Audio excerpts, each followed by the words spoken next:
Lebanon నుంచి ఎవరు దాడులకు పాల్పడుతుంది? హెజ్బుల్లా. ఎవరి మీదకి? ఇజ్రాయెల్ మీదకి. అట్లాగే హమాస్ తీవ్రవాదులు పాలస్తీనాలో ఉన్నారు. వాళ్ళతో పాటుగా ఇంకా అక్కడ ఎవరెవరు ఉన్నారు? ఇస్లామిక్ రెసిస్టెన్స్ ఫోర్స్ అని దాదాపు 3-4 తీవ్రవాద సంస్థలు అన్నీ హమాస్తోని కలిసి పనిచేస్తాయి. అలాగే లెబనాన్లో ఉన్నటువంటి హెజ్బుల్లాకి తోడుగా ఇప్పుడు మరొక తీవ్రవాద సంస్థ కూడా యాక్టివ్ అయింది. లెబనాన్స్ జామాస్ ఇస్లామియా group claimed to have fired rockets on northern Israel. The group said that it had fired 2 volleys of rockets at Kiryat Shmona city of the Israel.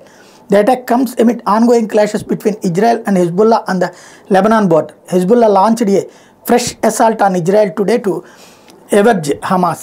ఓ పక్కన హమాస్కి మద్దతుగా ఇటు పక్కన హెజ్బుల్లా దాడులు పాల్పడుతుంటే హెజ్బుల్లా మీదన గొడవ పడుతూ మరోవైపున హమాస్తో వ్యవహారాలు సాగించేటువంటి మరొక తీవ్రవాద సంస్థ ఇప్పుడు వచ్చి తాజాగా ఇజ్రాయెల్లో ఉన్నటువంటి కొత్త ప్రదేశాల మీద దాడులకు పాల్పడుతోంది.